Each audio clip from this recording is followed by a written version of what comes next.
Sup? Dog. Today I'm going to share with you a good old-fashioned cabin in the woods scary story. It happened in 1991 in West Virginia, and boy is it a good one. But before we get into that story, if you're a fan of the strange, dark, and mysterious delivered in story format, then you come to the right channel, because that's all I do. And I upload 3, 4, even 5 times every week. If that's of interest to you, then please take all of the like button's white clothes and wash them with a brand new red shirt. Also, please subscribe to this channel and turn on all notifications so you don't miss any of my weekly uploads. All right, let's get into today's story.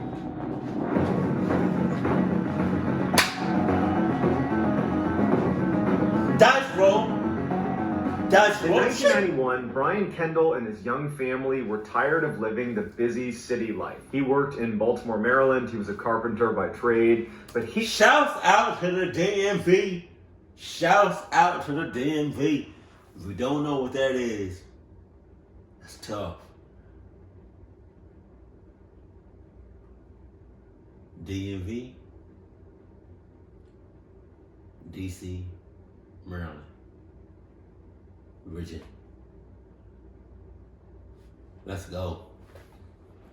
He and his wife, Belinda, had grown up in the country in West Virginia, and they decided to move back there, even though that would mean a multi-hour-long commute for Brian to get back to Baltimore to do work, because he still worked in Baltimore. So Brian and Belinda start looking for places to live in West Virginia, and they find this nice home in Slanesville, West Virginia, which is a population of 182 people last time I checked. The house itself had more of a cabin feel to it. I mean, it was way out in the middle of this forest, no neighbors anywhere. It was a ranch style, so single floor, and basically everywhere you looked was just pure forest. Oh my So this God. cabin is super isolated, but Brian and Belinda had come from a neighborhood that wasn't very safe, and they didn't like sending their kids outside without supervision. Now, living in the middle of nowhere, they could at least let their kids go outside and not really worry about them. My ass. Even though it might have been lonely, they felt like it was at least safe. And Brian went out and got a beautiful, friendly black lab dog to come and protect the property. Oh. Her name was Coco. They Oh. loved Coco. She was very protective of the kids right away,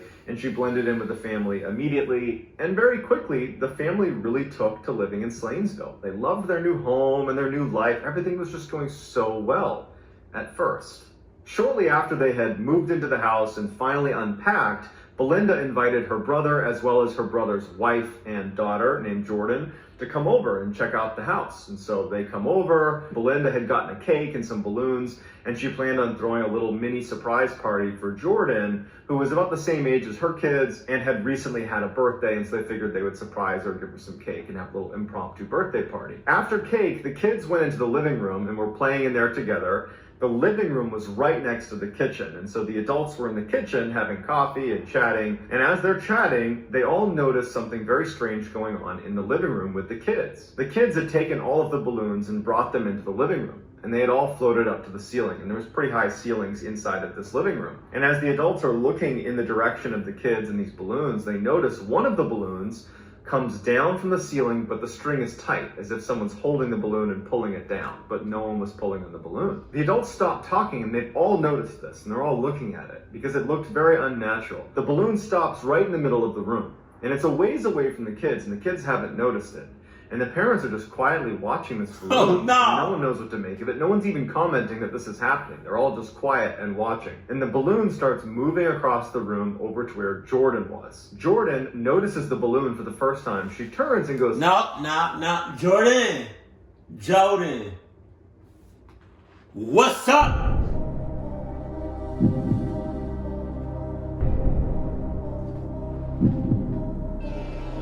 What's up?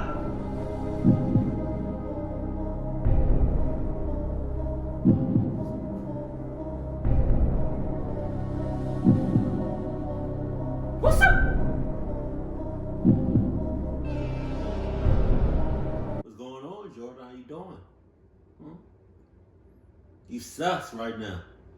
You sus as hell right now, Jordan. Why the balloon come to you? "Thank you," as if she's talking to someone, but no one's there. She reaches out to take the balloon, and as she goes to grab it, it drifts right back up to the ceiling, as if someone had been holding it and let go of it. And Jordan kind of grabbed for it, watched it go to the ceiling, and then Jordan just turned around and kept on playing. That startled everybody. They could make sense of a balloon coming down and then moving. The helium could be leaking, there could be a draft in the room, but for it to go right back up and look like someone had released it, they couldn't explain that. And so the parents go right in the living room. They're looking at each other. The parents are, and they're like, "Did you see that? What was that about?" And they grab that balloon down from the ceiling, and they're trying to replicate what they saw. And they're kind of looking at each other like, "Are we going crazy?" And they go over to Jordan and they say, "Hey, who were you talking to a minute ago?" And she couldn't really articulate anything. And they said, "When the balloon was right here in front of you, who are you talking to?" And she stops and kind of thinks about it for a second. She's a young kid, she's like 2 or 3 years old. She thinks about it and she points in the direction where no one's standing and goes, "Him." Ah! The parents look in the direction of where she's pointing. They look at each other and then they start laughing because they're like, "Okay, we're scaring ourselves." What you laughing at? What the clock are you laughing at? This is not funny. There's nobody physically over there. And she talking about him. Man, what man? Obviously, the helium must have come out and it was a draft and she's 3. She doesn't know what she's talking about. She's probably got an imaginary friend. Like, we're just scaring each other. Let's just drop it. Let's forget the balloon. And so they do. They forget the balloon and they don't think about it again. But after Jordan and her parents leave, Belinda and Brian would say to each other, "That was pretty weird." A couple of days later, Brian asked his daughter, Blair, who was about 5 or 6 years old, if she wanted to come with him and go explore the back forest behind their property, because Brian had been working so much, he hadn't really had a chance to go explore, and he figured now's a good chance to go. Blair's super excited. The two of them go out into the backyard and they start walking around. And after walking a bit of a ways, they stop because they see something in the middle of the forest that shouldn't have been there. They see this van, like a vehicle, that looked like it had been set on fire at one point. It's totally charred. It's basically just a frame. And it's parked in the middle of the forest. And there are no roads anywhere. And they go in the back of the vehicle and look inside, and there are all these burnt stuffed animals and kids' toys that are in the back of this van. And there is what looks to be the spring of a mattress that must have been caught up in this fire that burned the vehicle. And Brian just had this sinking feeling that something was wrong with this scene. And he said, "Hey, you know what, Blair, we gotta go. Let's not look at this. We don't know what this is. Let's just go." When they get back to the house, Brian would tell Belinda what he found. How would that van have gotten there? And why was it there? It just didn't make any sense to either of them.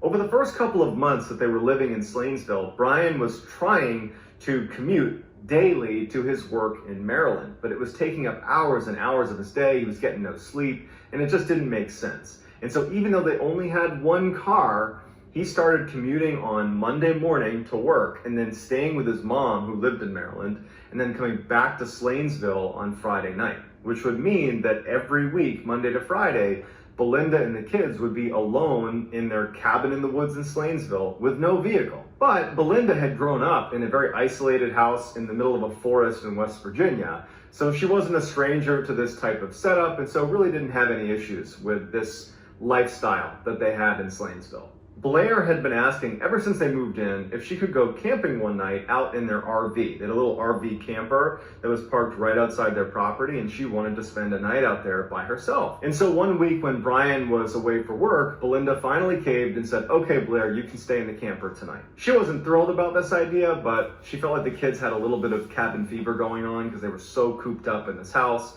and she figured this is an easy way to make Blair feel a little bit happier living here. So she told Blair, "Once you go in there, I want you to lock the door and not open it again. And Coco, their dog, is going to stay with you." Blair was just fine with this setup. And so that night she went out to the camper. She had Coco with her. She had all her warm clothes on. She brought a lantern with her and some books she was going to read. She goes out and her mom tucks her into her bed inside of the RV and gives her a kiss, and then she leaves. In the camper, there was a pull-out bed that she was on that took up the majority of the floor space in the camper. On her right, as she was laying down, was a big window with a blackout curtain that slid across the whole thing, and she kept that curtain shut. At the foot of her bed to the right was the door that led into the camper, and there was a window on that as well, but there was no blind to block it. And so at some point, Blair is tired. She turns off her lantern and she gets under her covers with Coco right next to her, and she goes to sleep. At some point in the night, Blair wakes up suddenly because Coco is acting really strange. She's very uneasy and she's looking towards the door that leads into the camper and she's acting like she just saw something. So Blair sits up, she's trying to calm down Coco, and she looks at the window on the door. And she can look outside, there's a little bit of moonlight outside, so she's got a little bit of illumination. And as she's looking, she sees what looks like a figure walk past the door. She can't tell if it's a person or if it's an animal or what it is, but she definitely saw something walk past the door. And Coco clearly saw it too, because Coco begins growling, and instead of just looking at the door where this figure was, Coco basically follows the figure and is now looking at the window right next to Blair. Blair thinks it's her mom, and so she tries to calm down Coco. She turns on her lantern and she goes... Having a dog or any pet that can sense, spirits and whatnot, and can see shit that we can't see, makes the story like 10 times better. Like, Jesus. The front door, and she peeks her head out. She doesn't see anything. She unlocks it and opens it and pokes her head out. She doesn't see her, and she goes, "Mom?"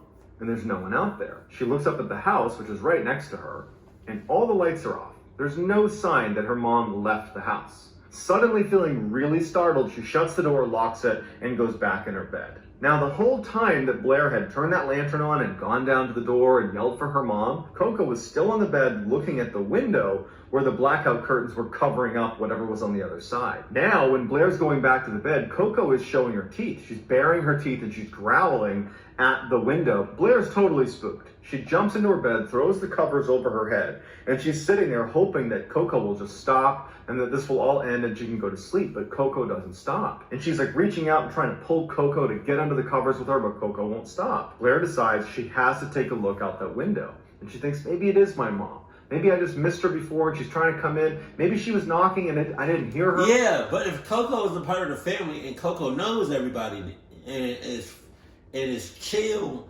and it loves and likes everybody in the family, why is Coco growling at the mom if that's the mom?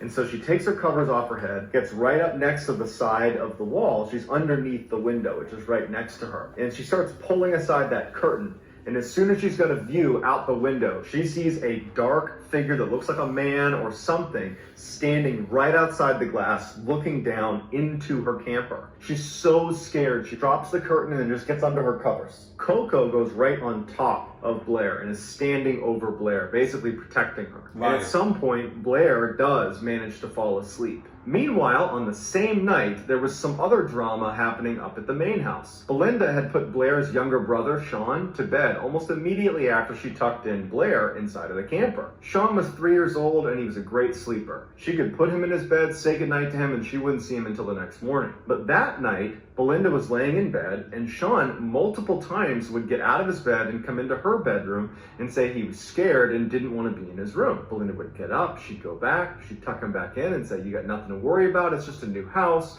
you're fine, you're safe." But on the third or fourth time that this happened, because it was so out of character, she asked Sean, "What's going on? What are you so scared of?" And he says, "There's a monster in my window." Belinda assumes what he means is maybe a deer was outside or some other animal might have walked by the window, because in virtue of being a single-story house, all of the bedroom windows are at ground level. And so she goes to the window and she looks out, and it's just forest, deep, dark forest, everywhere you look.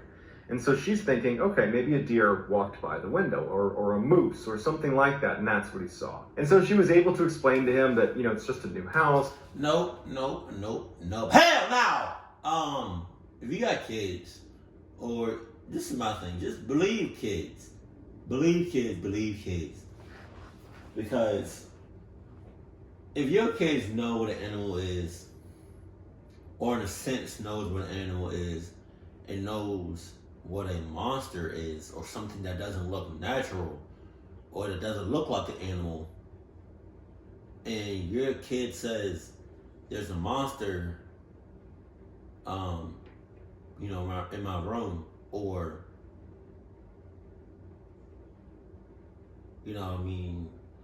like on the outside of the window, you should immediately raise suspicions and try to figure out a way to get the hell out of there.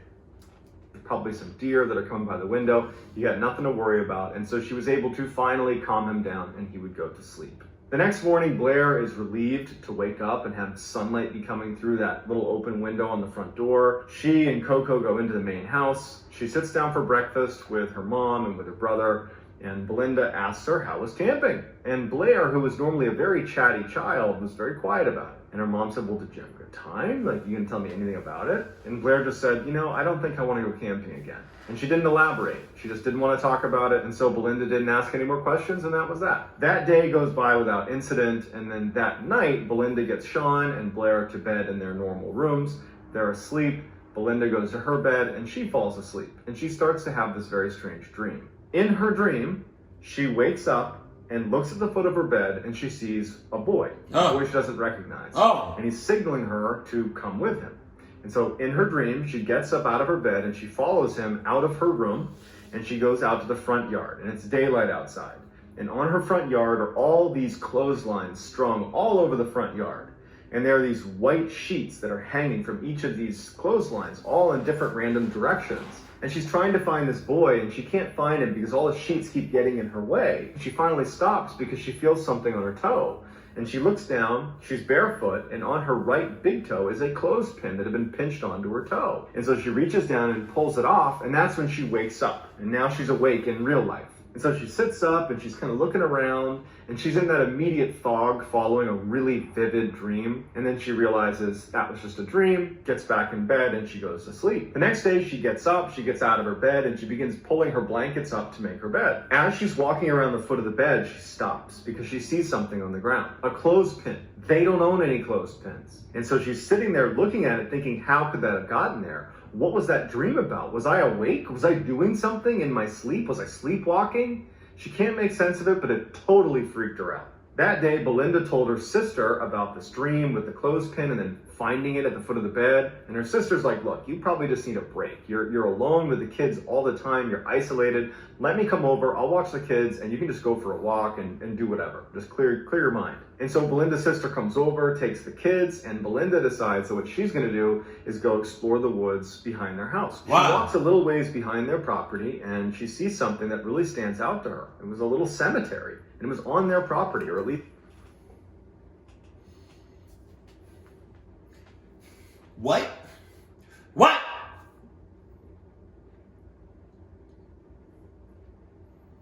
You just now finding this out? That's cap. Close to their property. She goes over to it and sees there are 4 small headstones. There's no writing on them, but the size of the headstone themselves, it seemed to indicate that these could have been children. And so she was very unsettled by it and decided that, you know what, I'm done with my walk and I'm just going to go back now. A couple of days later, Blair was sleeping in her room when she woke up suddenly for no apparent reason. She sat up, she kind of looked around, and she noticed that the curtains that normally would cover up her window that overlooked her bed were open. And she felt really uneasy by this, especially after that incident in the RV. She liked having those curtains closed. So she gets up to go over and shut this curtain, and she looks out the window and she sees standing in front of the tree line is a dark silhouette of a figure. It looks like a man or some person. And she freezes and she's looking at it and she can tell that it's moving towards her.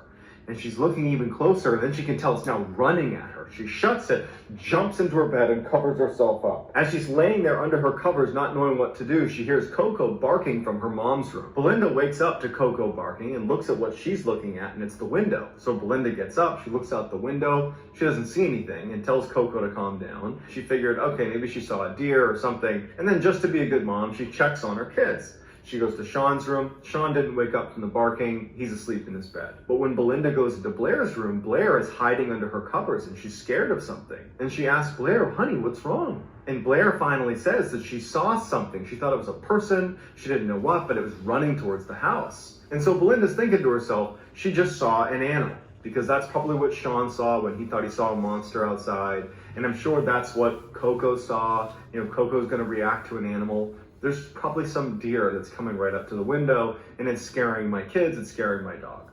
And so Belinda tells Blair, you got nothing to worry about, honey, go back to sleep, everything's gonna be fine. She calms her down, she puts her to sleep, She double checks on Sean. Sean's still sleeping. And Belinda and Coco go back into Belinda's room and they get in bed and Belinda goes back to sleep. At some point in the night, Belinda's laying with her back to the door and she feels someone tapping on the back of her head. And she's assuming at this point it's gotta be Sean or even Blair who've come in there because they're scared again. And reflexively, without even opening her eyes, she says, "Honey, there's nothing outside. You get nothing to be scared of. Go back to sleep." There's a silence and then she feels tapping on her head again. Now she opens her eyes and she rolls over to tell one of her two kids that everything's fine, but there's no one there. Oh my it God. startles her because not only is there no one there, but Coco is now on the bed growling in the direction of wherever this tapping was coming from. Immediately, Belinda flips on the light and she's looking around her room and there's nothing. Gets up and she goes into her kids' rooms. They are fast asleep. Just to be sure, she walks around the house, makes sure everything is locked. She gets back in her bed and she's sitting there with Coco. And she can't help it. She's scared. Between her kids seeing stuff outside, finding that cemetery, the weird clothespin thing going on, now something feeling like it was tapping her, but no one's in the room with her. She's scared. And in fact, she would say in interviews that this was the first time that she even thought about the word haunted in relationship to what was going on at their house. The next day, Belinda just wanted to get away from the house. So she calls her mom and says, "Hey, can we use your car for the day to go run some errands?" Her mom says, "Absolutely." Her mom drops the car off and Belinda and the kids load up and they head into town. When they left, they put Coco in her outdoor cage, totally locked and secure. So they head out and they go to this gas station in Slainsville and Belinda gets out, she's fueling up her car, and another resident of Slainsville pulls up right next to her and she's filling up her car. And the two women strike up a conversation. At some point in this discussion, the woman asks Belinda where she lives in Slainsville because she's a longtime resident and she didn't recognize Belinda. Belinda describes where she lives and the woman who's familiar with the area says, "Well, do you know the story of your property?" And Belinda's like, "No." She's like, "Well, years and years ago, there was a really bad fire. I think it was right near your property that a whole family died in." And Belinda says, "You know what? I actually found a small cemetery a little ways back on our property, but that's what it is."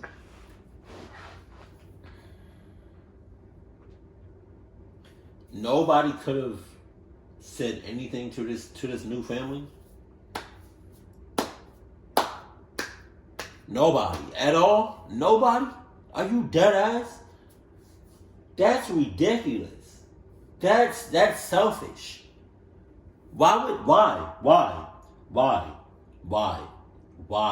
did nobody say nothing to this new family? Oh my God.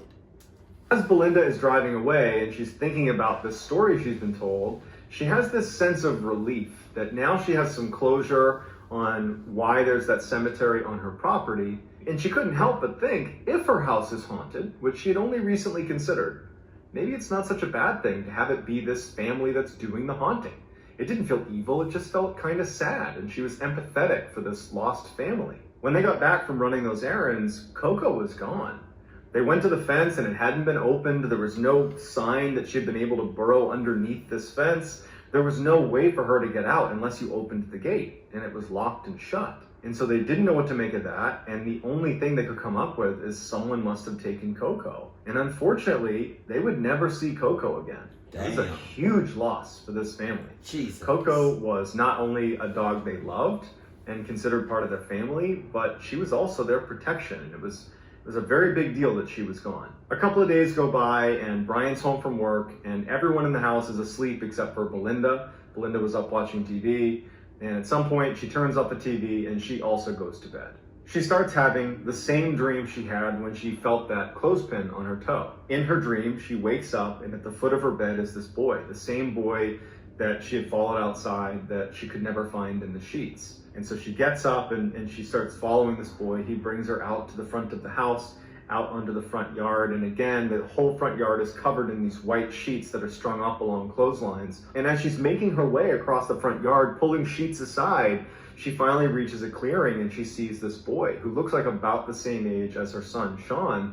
And this boy looks terrified and she's looking at him and the boy is kind of looking to his left. And then from behind one of the sheets next to the boy walks this dark figure that stands right next to him and looks up at her. And it's an expressionless, dark figure. It almost looks like a man. And it starts walking up the lane of sheets towards her. She falls over backwards and she wakes up. And when she wakes up in real life, she hears screaming coming from her own son's room. She and Brian jump up out of bed and run into Sean's room. He's laying on the ground with his arm cocked to the side. It's clearly been broken. And he's screaming and guarding his arm. And Belinda's over him saying, "What happened? What happened?" And the boy just says, "The monster came in the window." They don't know what to make of this. They're not sure if that means an intruder came in or what, but they have to get into the hospital. They scoop him up, they grab Blair, and they get in the car and they leave. They get Sean to the hospital, and sure enough, he's got a very bad break in his arm, and he needs to stay at the hospital for a couple of days. Now, this happened on a Sunday night, and so Brian had to go back to Maryland the next day for work, so their car was gone.